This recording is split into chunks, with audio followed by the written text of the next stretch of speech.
కీర్తనల గ్రంథము 5వ అధ్యాయము.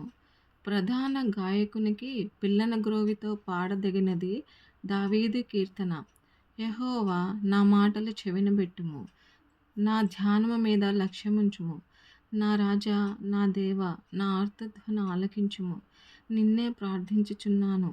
యెహోవా, ఉదయమున నా కంఠస్వరము నీకు వినబడును. ఉదయమున నా ప్రార్థన నీ సన్నిధిని సిద్ధము చేసి కాచియుందును. నీవు దుష్టత్వమును చూచి ఆనందించు దేవుడవు కావు. చెడుతనమునకు నీ యొద్ద చోటు లేదు. డాంబికులు నీ సన్నిధిని నిలువలేరు. పాపము చేయువారందరూ నీకు అసహ్యులు. అబద్ధమాడు వారిని నీవు నశింపచేయుదువు.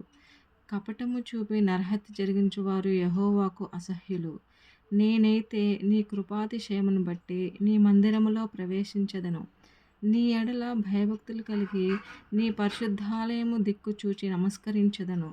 యెహోవా, నా కొరకు పొంచియున్న వారిని బట్టి నీ నిత్యానుసారముగా నన్ను నడిపింపుము. నీ మార్గమును నాకు స్పష్టముగా కనపరచుము.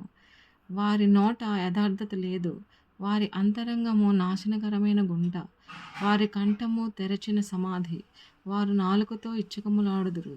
దేవా, వారు నీ మీద తిరగబడి ఉన్నారు. వారిని అపరాధులనుగా తీర్చుము. వారు తమ ఆలోచనలో చిక్కుబడి కూలుదురుగాక. వారు చేసిన అనేక దోషములను బట్టి వారిని వెలివేయుము. నిన్ను ఆశ్రయించు వారందరూ సంతోషించుదురు. నీవే వారిని కాపాడుదువు కనుక వారు నిత్యము ఆనందధ్వని చేయుదురు. యెహోవా, నీతిమంతులను ఆశీర్వదించువాడవు నీవే.